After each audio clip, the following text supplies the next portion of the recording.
Hi, my name is Khadija and my matrix number is 2025866534 and my role is to play Miss Lisa in this video. Hi, my name is Nuzaratul Aisha.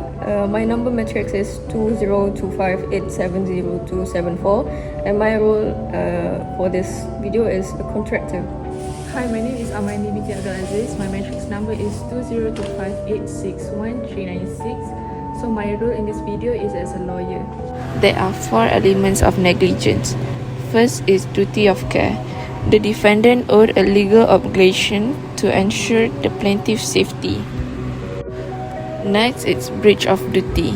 The defendant failed to uphold this obligation by acting unreasonably or carelessly. Property damage or financial hardship is causation.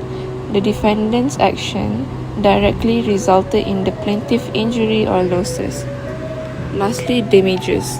The plaintiff suffered an actual, measurable loss such as physical injury. So actually, there's 4 types of common negligence. The first one is ordinary negligence. It is a general carelessness or failure to exercise degree of cautious and ordinary prudent person would.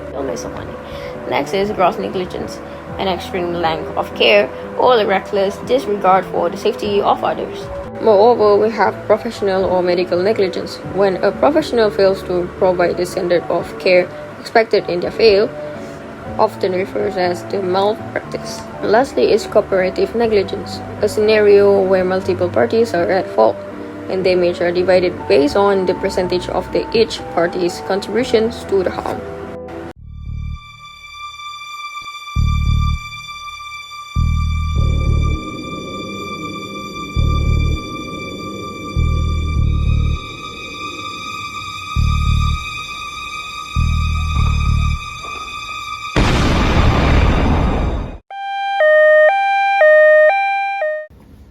Hi, I'm Miss Lisa and I'm here to file a report on construction firm.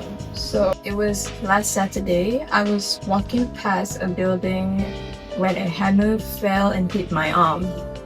I am a professional pianist and this has caused me a biggest injury and it has caused me to quit my job.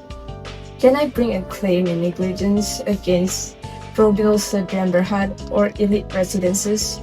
Or maybe should I sue the contractor herself?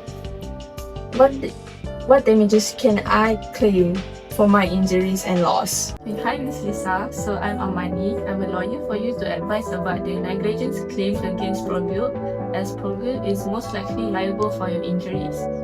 So why? First is because Probil owed you a duty of care.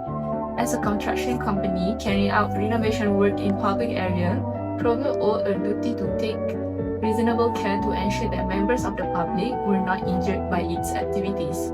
So it was foreseeable that falling tools or unsafe scaffolding could injure pedestrians passing by.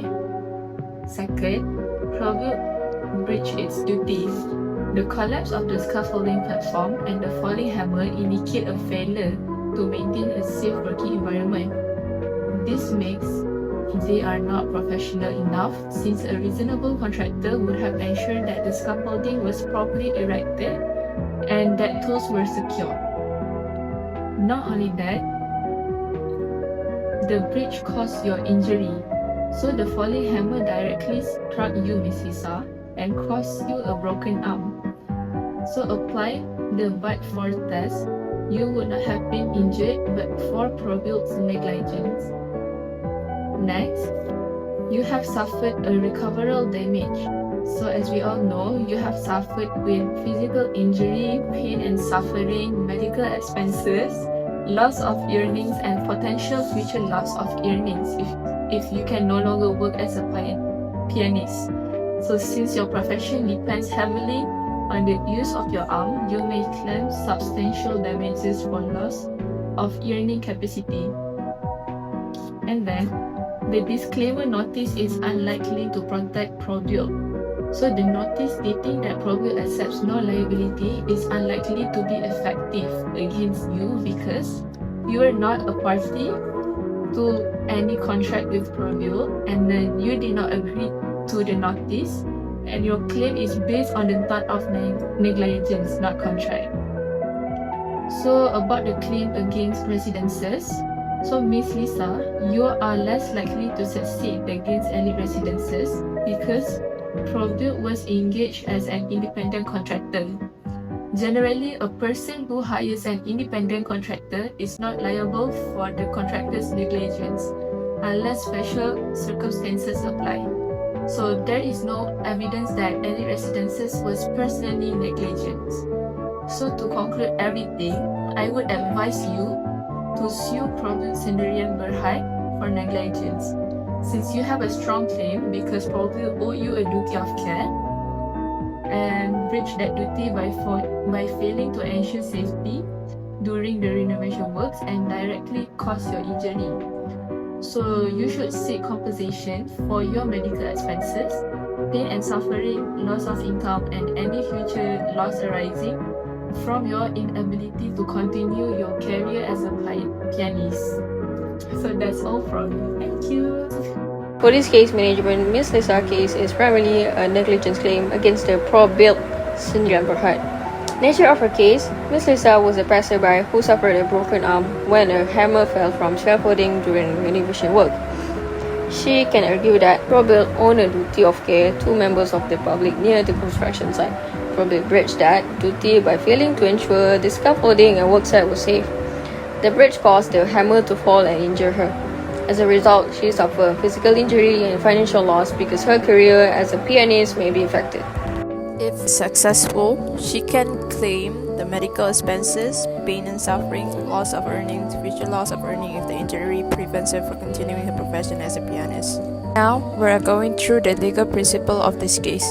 Miss Lisa's case is similar to Donahue vs. Stevenson's, where the court established that a person must take reasonable care to avoid causing foreseeable harm to others.